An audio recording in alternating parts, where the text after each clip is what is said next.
Fala aí pessoal, tudo certo? A gente vai dar continuidade aqui no nosso curso e agora a gente vai entrar nos momentos finais do período colonial. A gente vai começar a pensar, vamos começar a analisar aqui o que vai levar ao processo de independência do Brasil, beleza?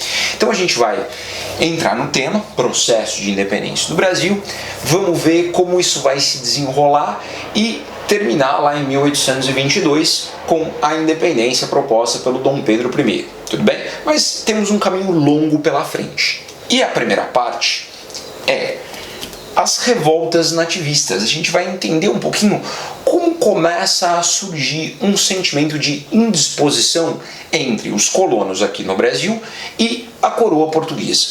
Então, pessoal, as revoltas nativistas, elas não são consideradas revoltas de independência, tudo bem? Elas não vão ter na sua essência aí, né, bem elaborada a ideia da independência, da separação do Brasil em relação a Portugal. Elas são, digamos, o germe, aquele sentimento inicial que vai começar a levar o sujeito a discordar daquilo que a coroa fazia, tá? É um processo, vamos dizer assim, de descontentamento, um processo de desgaste. Essas revoltas vão desgastar as relações entre as autoridades portuguesas e os colonos aqui no Brasil.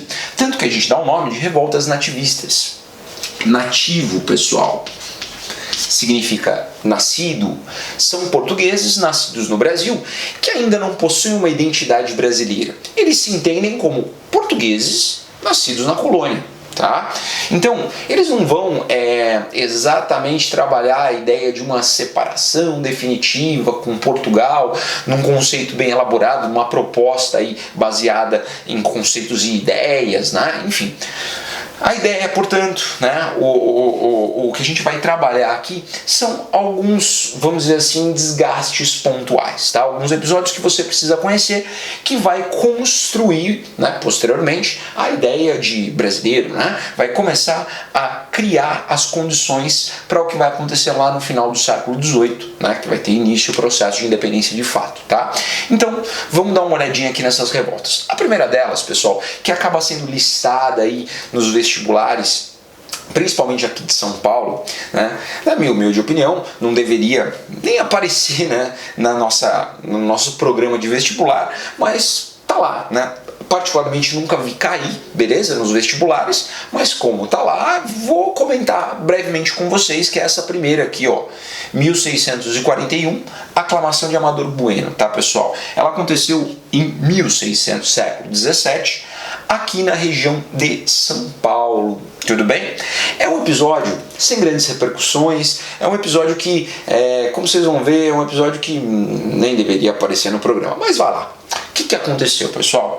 Em 1640 acabou a União Ibérica e a região de São Paulo na época, a cidade de São Paulo na época, ela tinha uma proximidade econômica maior com os espanhóis. Ela estava bem ali na linha da Tordesilhas, né? Próximo da linha de Tordesilhas. Então São Paulo se relacionava mais com a Espanha do que com o Nordeste açucareiro, por exemplo.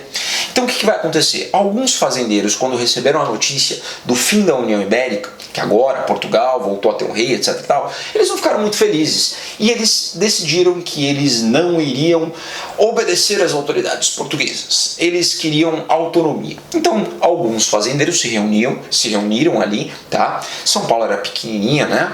Era, né, uma vilazinha. Alguns fazendeiros se reuniram e disseram assim: vamos nos separar, vamos nos tornar aí um reino independente, o reino encantado de São Paulo.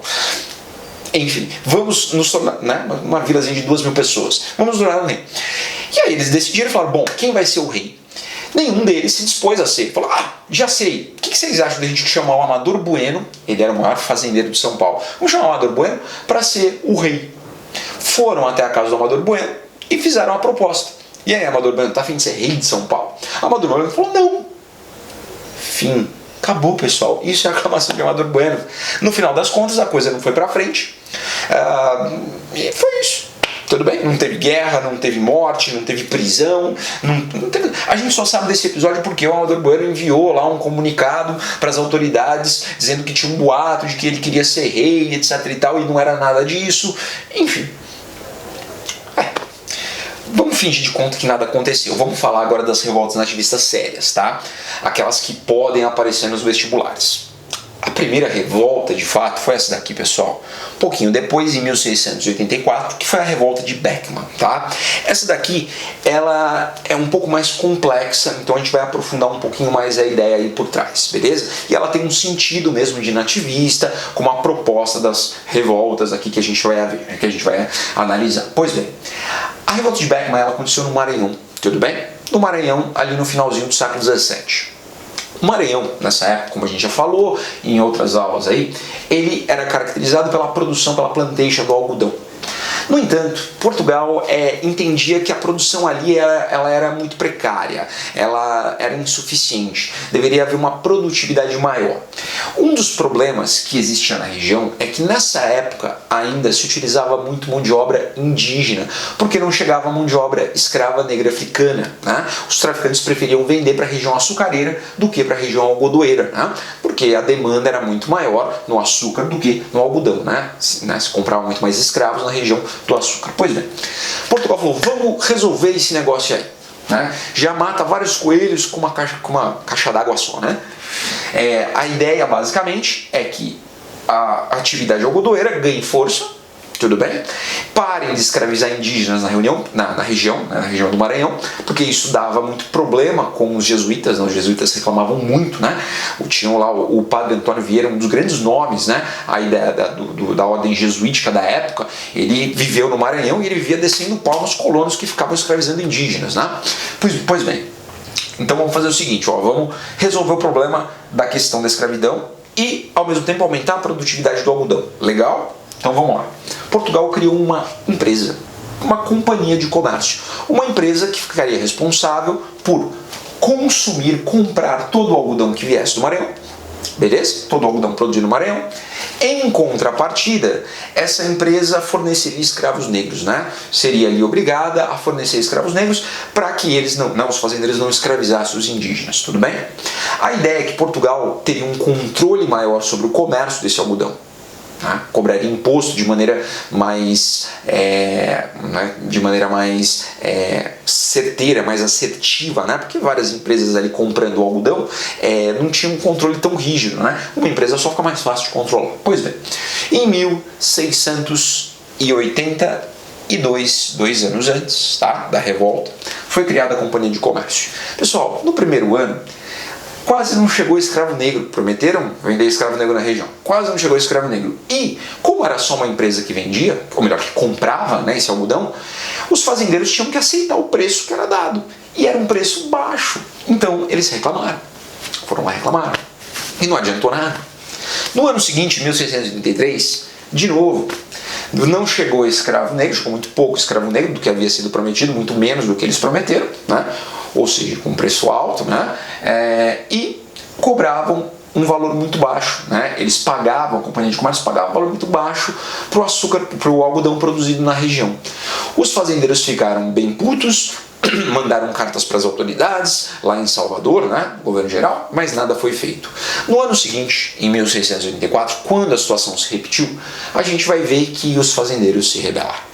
Eles cansaram dessa história, liderados por 2 fazendeiros, o Manuel e o Tomás Beckman, pessoal, revolta de Beckman, Manuel e Tomás Beckman, eles vão lá e pegam em armas e expulsam a Companhia de Comércio, falam, a gente não quer mais saber, não quer mais conversa.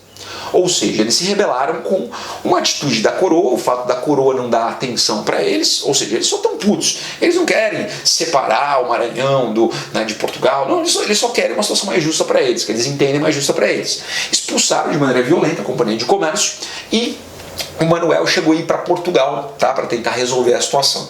Mas lá ele foi preso, né, por rebelião contra a coroa e acabou sendo condenado à morte. A Companhia de Comércio não voltou a existir, tudo bem? E a situação ficou como ficou. Essa revolta se caracteriza bem como uma revolta nativista. Por quê? A ideia é, os colonos estão chateados com as atitudes da coroa, do abuso da coroa sobre eles. Se rebelaram, mas ainda sem nenhuma ideia de fazer a independência do Brasil. Tá criando o germe do desconforto, né? Do descontentamento em relação à metrópole. Não estão tratando a gente como a gente deveria. Afinal, nós somos portugueses, nascidos na colônia, mas somos portugueses e deveríamos ser tratados melhores. Enfim. Pessoal, o próximo episódio que eu vou falar para vocês é a Guerra dos Emboabas, tá? Uma outra revolta nativista. Para a gente entender, a Guerra dos Emboabas, ela aconteceu onde seria hoje São Paulo, na divisa entre São Paulo e Minas, tá? O contexto dela é o seguinte: começo do século XVIII, o ouro foi descoberto. Eles estão explorando o ouro, tá? Estão começando a explorar o ouro. O ouro foi descoberto, estão explorando o ouro. Quem descobriu o ouro? Os paulistas, tudo bem? São Paulo, né? Lembrando que os bandeirantes paulistas foram os descobridores do ouro, bem no comecinho do ciclo do ouro. Só que o que vai acontecer? Não vai demorar muito para que a notícia se espalhasse de que havia se descoberto o ouro na região das Minas e vai começar a chegar gente de fora, beleza? Vai começar a chegar gente de Portugal, de outras partes da colônia, na região mineradora para explorar esse ouro. E a propósito, para a coroa era interessante. Como a gente já falou aqui, quanto mais gente tirando ouro, mais imposto se paga para Portugal. Tudo bem? Essa galera de fora, que a gente vai chamar simplesmente de forasteiros, tá? Vamos chamar assim? Forasteiros. Forasteiros. Esses forasteiros, eles começam a incomodar os paulistas, que se sentiam donos da região mineradora. Afinal, eles tinham descoberto o ouro. Eles chamavam essas pessoas de fora de emboabas, pessoal. Emboaba é um passarinho, né? Na língua tupi, é um passarinho todo emplumado. Então eles diziam que esses forasteiros aqui eram passarinhos emplumados que chegavam lá para roubar o ouro deles. Pois bem, não demorou muito para que esses paulistas se organizassem, se armassem e começassem a atacar esses grupos de forasteiros. Diante disso, pessoal, os forasteiros vão se organizar também e vai começar uma guerra. Vai começar um conflito total ali na região. A gente vai ver que o conflito vai transcorrer aí por quase 2 anos, até o momento em que a coroa vai ter que fazer alguma coisa. E a coroa fez, pessoal? A coroa ficou do lado de quem? Dos paulistas ou dos emboabas? Bom, você já deve ter respondido aí na sua cabeça, né? Os emboabas, porque era interessante para Portugal que mais pessoas tirassem o ouro e pagassem imposto, não é? Portugal vai mandar tropas para apoiar os emboabas e os paulistas vão sendo massacrados, tudo bem? Então, essa é outra revolta que se enquadra perfeitamente na ideia de nativista. Porque ninguém está querendo aqui separar a região de Portugal, não está querendo a independência do Brasil, nem nada disso. Os colonos, eles só estão chateados com Portugal, porque Portugal não está, né, fazendo a vontade deles, né, basicamente. E vão acabar se rebelando, lutando, né, contra tropas portuguesas, aqui no caso os paulistas, né, lutando contra tropas portuguesas. Tudo bem? Então, pessoal, introduzimos o tema, a gente vai continuar no próximo vídeo falando aqui dessas revoltinhas. Tudo bem? Então, até daqui a pouco.